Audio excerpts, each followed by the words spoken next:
এই মুহূৰ্তত জনাই আছো এটা বিগ ব্ৰেকিং নিউজ। মুখ্যমন্ত্ৰী হিমন্ত বিশ্ব শৰ্মাই জুবিন গাৰ্গৰ ন্যায়ৰ দাবীত প্ৰতিবাদ কৰিলে, কিয় জেলত ভৰাই। মুখ্যমন্ত্ৰী হিমন্ত বিশ্ব শৰ্মা আচলতে কাৰ পক্ষত, শ্যামকানু মহন্তৰ পক্ষত নে জুবিন গাৰ্গৰ পক্ষত?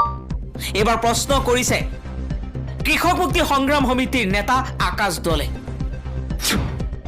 জুবিন গাৰ্গৰ ন্যায় বিচাৰি প্ৰতিবাদ কৰাৰ বাবে অখিল গগৈৰ বিৰুদ্ধে হিমন্ত বিশ্ব শৰ্মাৰ পত্নী ৰিণিকী ভূঞা শৰ্মাই মানহানিৰ গোচৰ তৰিছে। অখিল গগৈৰ বিৰুদ্ধে মুখ্যমন্ত্ৰীৰ পত্নীয়ে মানহানিৰ গোচৰ তৰাৰ পিছতেই অখিল গগৈৰ মুকলি প্ৰশ্ন। অখিল গগৈয়ে কৈছে, মানে প্ৰশংসাৰ বাহিৰে তোমালোকক একোৱে ক'ব নোৱাৰি, একো প্ৰশ্ন সুধিব নোৱাৰি নেকি? অখিল গগৈয়ে কৈছে, গোচৰ দি কোনেও মোক জুবিন গাৰ্গৰ মৃত্যু হত্যাৰ তদন্তৰ দাবী জনোৱাৰ পৰা বিৰত কৰিব নোৱাৰে। অসীম ধৈৰ্যৰে জুবিনদাৰ ন্যায়ৰ বাবে ৰৈ আছো।